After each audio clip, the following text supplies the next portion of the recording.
جس سے ہم بہت دور دور بھاگتے پھرتے ہیں، ہماری عادت ہی نہیں رہی، اللہ معاف کرے، اللہ ہدایت دے، امت مسلمہ کو نمازوں کا پابند بنا دے۔ یہ جو سال میں ہم کو 2 موقع عیدگاہ میں ملتے ہیں نماز کے لیے، عید کی نماز اور بقرعید کی نماز، جس میں عیدگاہ جا کے نماز ہوتی ہے، کیسے کہا جاتا ہے کہ میں زائد 6 تکبیروں کے، اس کا ایک وقت الگ ہوتا ہے جو سال میں دوبارہ نہیں ہوتا۔ حضرت اس میں ہم آپ سے کچھ چیزیں یہ جاننا چاہیں گے کہ کیا عید کی نماز گھر میں تنہا پڑھی جا سکتی ہے، اور اگر نہیں پڑھی جا سکتی ہے تو پھر عید کے دن کیسے نماز کی ادائیگی ہوگی؟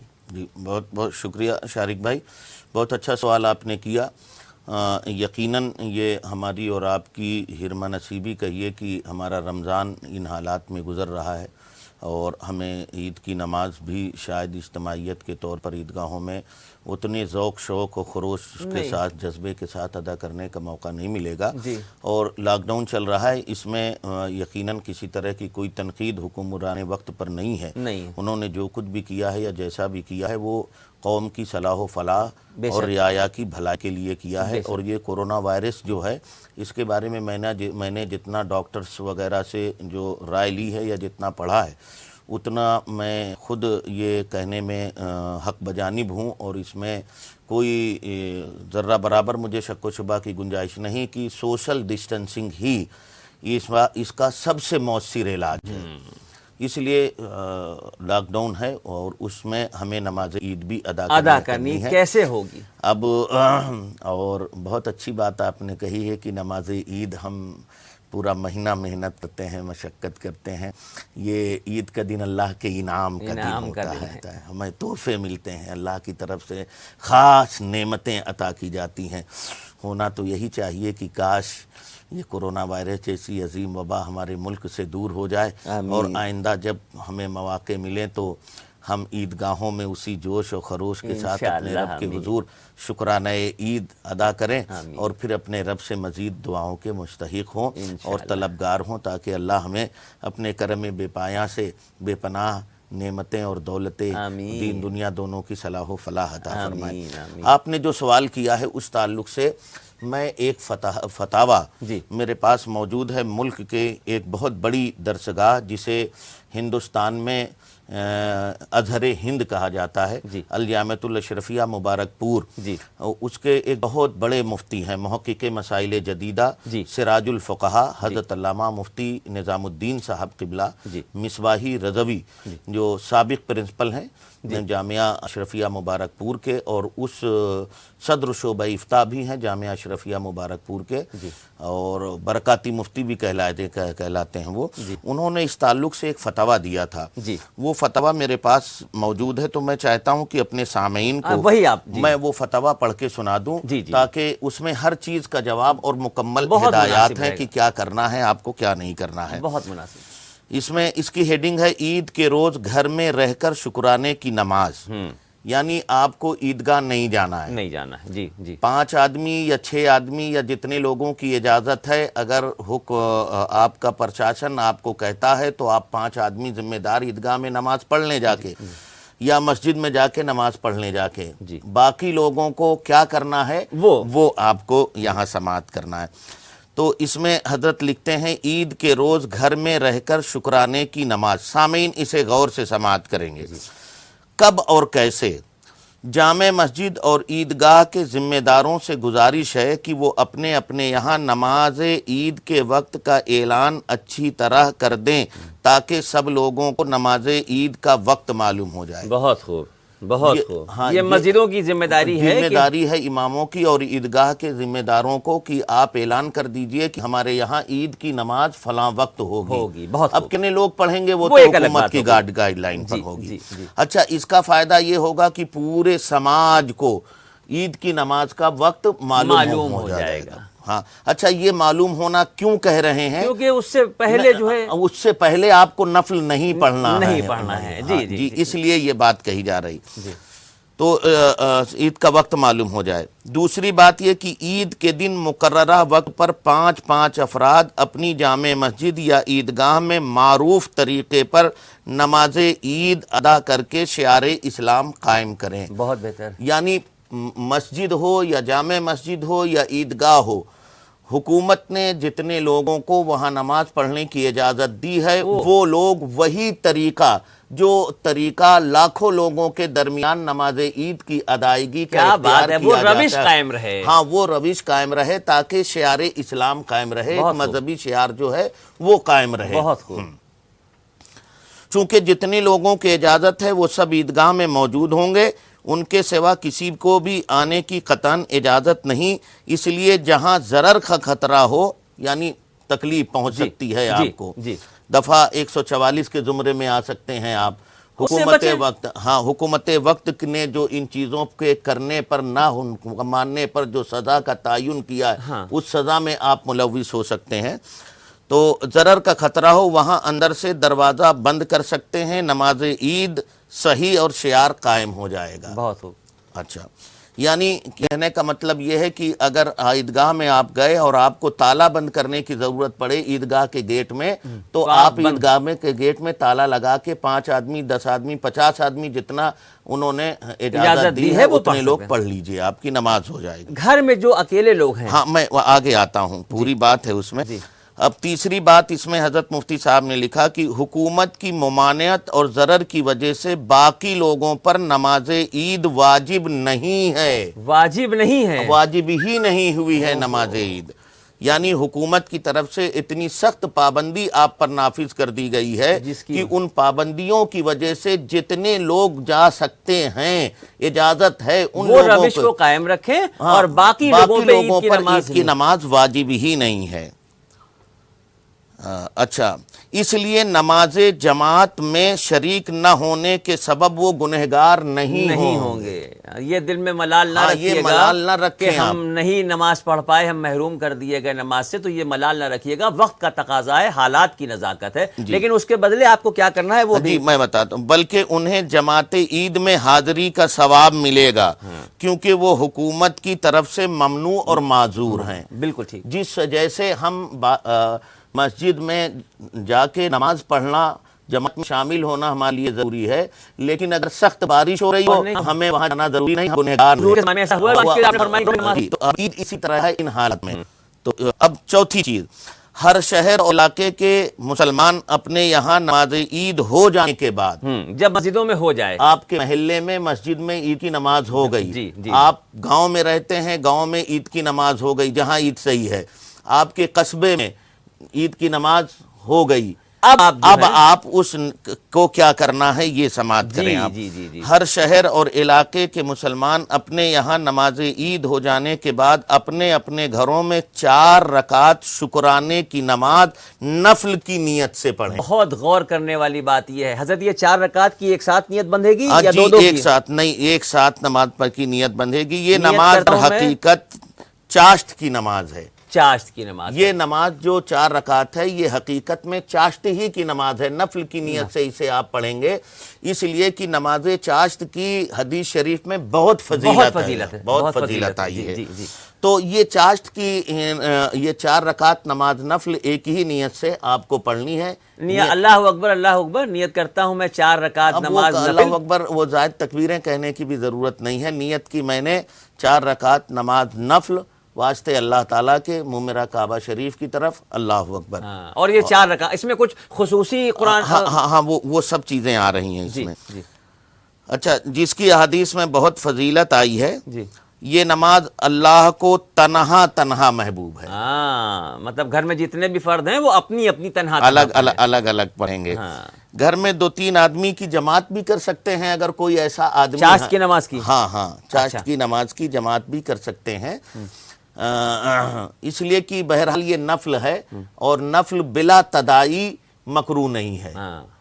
تو اب 2-3 آدمی گھر میں ہے، جیسا کہ فرض کریے میں ہوں، میرے گھر میں میرا بیٹا ہے، میرے بھائی ہیں اور لوگ ہیں، تو آپ امامت کر سکتے ہیں. ہاں، جو مستحق امامت ہے وہ امامت سے یعنی دونوں آپشن کھلے ہیں کہ اگر آپ تنہا گھر میں پڑھنا چاہیں تو چاشت کی 4 رکعت پڑھ سکتے ہیں، اور اگر گھر میں کوئی ایسا قابل تعظیم ہے، کوئی ایسا ہے جو امامت کر سکتا ہے خوشی تو آپ اس کی امامت میں بھی پڑھ سکتے ہیں. جی. اچھا جب آپ سلام پھیر دیں گے تو 34 بار اللہ اکبر پڑھیں، 34 بار 34 بار اللہ اکبر پڑھیں. یہ تسبیح فاطمہ کا ایک جز ہے، وہ تسبیح فاطمہ ہے. سبحان اللہ 33 بار، الحمدللہ 33 بار اور اللہ اکبر 34 بار. تو اب اس دن چونکہ اللہ کی کبریائی ہمیں بیان کرنے کا حکم تھا، تکبیر پڑھنا تھا بلند آواز سے، اللہ اکبر لا الہ الا اللہ واللہ اکبر اللہ اکبر وللہ الحمد، یہ بلند آواز سے پڑھنی تھی. تو اب یہی پڑھتے ہوئے جانا تھا وہ سری طور پر. تو اب ہم یہ نہیں کر پا رہے ہیں، تو 34 بار اللہ اکبر نماز کے پڑھیں تاکہ وہ تسبیح فاطمہ کا ایک اہم ٹکڑا بھی ہمیں حاصل ہو جائے. آپ نے ایسا کیا تو آپ کو بے پناہ ثواب ملے گا. یعنی ہم اتنا کرنے کے بعد اپنے دل کو یہ یقین دلا سکتے ہیں، مطمئن کر سکتے ہیں کہ اللہ کی رحمتوں سے نا امید نہ ہو، اس مرتبہ اللہ پاک اسی عمل پہ تمہیں بہتر انعام دیں گے. جی بالکل. اب کیسے پڑھنا ہے؟ جی یہ نماز ایک سلام سے پڑھنی ہے جی، آپ کو، یعنی 4 رکعت کی نیت آپ کو باندھنی. بہتر. قرأت سری ہوگی، جی یعنی آپ بلند آواز سے قرأت نہیں کریں گے. جیسے ظہر اور عصر میں قرأت ہوتی ہے اسی طرح کی قرأت ہوگی. پست آواز سے، سری مطلب پست آواز، جسے خود سن سکیں، بغل والا نہ سن سکیں. جی چاروں رکعت میں سورہ بھی پڑھیں گے، یعنی الحمد شریف، الحمد شریف کے بعد کوئی دوسری سورت ملائیں گے. چاروں رکعت میں الگ الگ ہوں گی وہ. جی. اور اس کے بعد خطبہ نہیں ہے، یعنی جب 4 رکعت نماز آپ نے تنہا پڑھ لیا، یہ 4 رکعت نماز نہ ادا ہو گئے، ادا ہو گئی، یا جماعت کے ساتھ گھر میں آپ نے پڑھ لیا، تو اب آپ سوچیں کہ عید کے بعد خطبہ پڑھا جاتا ہے، لیجیے خطبہ. یہاں خطبہ نہیں ہے، چونکہ وہ نماز عید کی واجب نماز کے لیے تھا اور وہ خطبے کا ایک اہم مقام تھا. وہ چونکہ کثرت سے لوگ ہوتے ہیں، اب وہ چیز یہاں مفقود ہے، نماز عید ہے ہی نہیں، لہذا اس کے بعد خطبہ نہیں. ہاں گھر میں اگر کوئی نعت خواں ہو تو عید کے بعد آپ اچھی نعت سنیں اللہ کے صلی اللہ علیہ وسلم. یعنی مین جو آپ کو ہم کو یہ بتانا تھا کہ عید کے دن ہم کو کس طریقے سے اپنے دل کو سمجھانا ہے اور کس طریقے سے اس نماز کی ادائیگی. دل کے سمجھانے کے ساتھ ساتھ اب حکم شرع ہی آپ کے لیے یہی ہے کہ آپ عیدگاہ میں نہیں جائیں، آپ مسجد میں جا کے زبردستی نہ کریں. خود بھی آپ مساجد کے ذمہ داروں کے لیے وبال کا سبب نہ بنیں اور اپنے اوپر بھی وبال نہ لیں. بہت عمدہ. شریعت ہماری بہت آسان ہے، ہر موقع اور ہر لحاظ کے اعتبار سے شریعت نے رہنمائی کی ہے. اب جب حکومت وقت کی پابندیوں کی وجہ سے شریعت ہمیں معذور قرار دے رہی ہے تو ہم معذور ہیں، اور اس پہ ہمیں عمل کرتے ہوئے ہمیں 4 رکعت نماز ایک سلام سے گھر میں نفل پڑھنی ہے، وہ نفل پڑھنی چاہیے. اور اس کے بعد آپ کو قرآن آتی ہے یا کچھ واقعات ہیں بزرگوں کے، وہ اپنے بچوں کو سنا دیں، اور اس کے بعد آپ عالم اسلام کو، اپنے بھائیوں کو مبارکباد دیں، اور دعا کورونا کے خاتمے کے لیے آپ دعا کریں. یہ بہت اہم ہے. مجھے لگتا ہے کہ اس موقع پہ دعا بہت گڑ گڑا کے عاجزی اور انکساری کے ساتھ کریں کہ پروردگار اپنی مخلوق پہ رحم فرما دے. جی اپنی مخلوق پر، ساری مخلوق کے لیے دعا کرنی ہے، اس لیے کہ الخلق عیال اللہ، پوری مخلوق اللہ کا کنبہ ہے. حضرت میں ہمیشہ یہ کہتا ہوں کہ پروردگار کسی بھی مذہب کا انسان ہو، کسی بھی زبان کا بولنے والا ہو، ہے تو تیری مخلوق ہے، تیرا بندہ ہے، سب سے اسی بلا کو دور فرما دے. اب اور نصیحت کریں، غم اور افسوس سے دور رہ کر خوش رہنے کی کوشش کریں. میں نے ایک ڈاکٹر صاحب سے رات کو بات کیا، تو ڈاکٹر صاحب نے مجھے یہ بتایا کہ مفتی صاحب کورونا مرض ہے اور ایک وبا ہے، اور وہ ابتدائی دنوں میں ایک عام سی بیماری ہے، لیکن کچھ دن گزر جانے کے بعد وہ مہلک ثابت ہوتی ہے. تو اس سے بچنے کے لیے انہوں نے سوشل ڈسٹینسنگ، اسٹیم، بھاپ اور کچھ طرح کے انہوں نے بتائے کہ وہ پیا جائے، کاڑھا وغیرہ انہیں پینا چاہیے. لیکن ایک سب سے اہم بات جو انہوں نے بتائی کہ لوگ اس سے خوف زدہ ہو جاتے ہیں. اموات زیادہ ہونے کی کا سبب جو ہے وہ ان کا خوف زدہ ہو جانا ہے. اس سے بہت سارے لوگوں کو کورونا سے نہیں، اٹیک سے موت ہو جا رہی ہے. اس لیے میں عرض کرنا چاہوں گا سامعین سے جو ہمارے G M D TV کو دیکھ رہے ہیں کہ آپ نماز عید ادا کریں، اور اس وقت آپ شادہ رہیں، فرحاں رہیں، خوش رہیں، اور دوسروں کو خوش رہنے کی کوشش کریں. ممکن ہے کہ آپ کے ایک تبسم دل نواز کے صدقے آپ کا بیمار بھائی، اس کے اندر توانائی پیدا ہو جائے، اور وہ کورونا سے جنگ لڑتا ہوا جیت کر بستر مرگ سے وہ حیات کیا کی کہنے منزل بھائی، پر واہ، آ کے واہ، کھڑا واہ، ہو واہ، جائے واہ۔ تو یہ ایک بہت اچھا کام ہوگا آپ کے لیے. بہت میں تو دل آپ کی گہرائیوں سے شکر گزار ہوں مفتی صاحب آپ کا، اور آپ حضرات سے یہ گزارش کرنا چاہوں گا کہ جیسا مفتی صاحب نے کہا کہ شاداں و فرحاں اس وقت خوشی کے انداز میں ایک ہلکی سی مسکراہٹ چہرے پہ رکھیں، اور اگر ممکن ہو سکے تو جے ایم ڈی پریوار کے لیے، میرے لیے اور مفتی صاحب کے لیے بھی اپنی دعاؤں میں ہم لوگوں کو یاد رکھیں. ایک منٹ کا وقت ہو تو ایک چیز اور عرض کروں کہ ہمارے بھائی اس موقع پر صاف ستھرے کپڑے پہننے، خاص طور پر محتاجوں، غریبوں، ضرورت مندوں، حاجتوں کے لیے حاجت روائی ضرور کریں. صدقہ فطر بھی نہ بھولیں، صدقہ فطر بھی ادا کریں. نماز عید کے ہونے سے پہلے بھی بچہ اگر پیدا ہوا ہے تو اس کے والدین پر، جو بھی اس کے ولی ہیں، ان پر اس کے نام کا صدقہ واجب ہے. صدقہ فطر یہاں کانپور کے علماء نے 50 روپے فی کس رکھا ہے، تو آپ صدقہ فطر ادا کریں، اور اللہ نے آپ کو دیا ہے تو آپ جو 97.5% مال آپ کے پاس بچا ہوا ہے، اس سے ہر ضرورت مند آدمی، وہ کیسا بھی ہو، کسی بھی مذہب کا ہو، کسی دھرم کا ماننے والا ہو، ہے ہمارا ہندوستانی بھائی، ہے اللہ کا بندہ، ہے اللہ کی مخلوق. 97.5% سے آپ اس ضرورت مند کی ضرورت کو پورا کریے. اور جے ایم ڈی چینل جس نے آپ کے لیے اتنا بڑا کام کیا ہے، اس کو بھی آپ اپنی دعاؤں میں یاد رکھیے. شارق بھائی بہت بہت شکریہ. بہت شکریہ. وعلیکم السلام. میں آپ سب سے اجازت چاہتا ہوں، اور اس کو دیکھنے کے بعد اپنے کمنٹس ضرور کمنٹ باکس میں لکھیے گا، تاکہ ہم کو یہ پتہ چلے کہ آپ کو کتنا ہماری یہ بات سمجھ میں آئی، اور مزید آپ ہم سے اور کیا امیدیں لگاتے ہیں. ہم اسی طریقے کے نئے پروگرام لے کے آپ کی خدمت میں حاضر ہوتے رہیں گے. تب تک کے لیے ہمیں اجازت دیں. آپ سب کی محبتوں کا شکر گزار ہوں، اور آپ کی دعاؤں کا طلبگار ہوں. السلام علیکم ورحمۃ اللہ وبرکاتہ.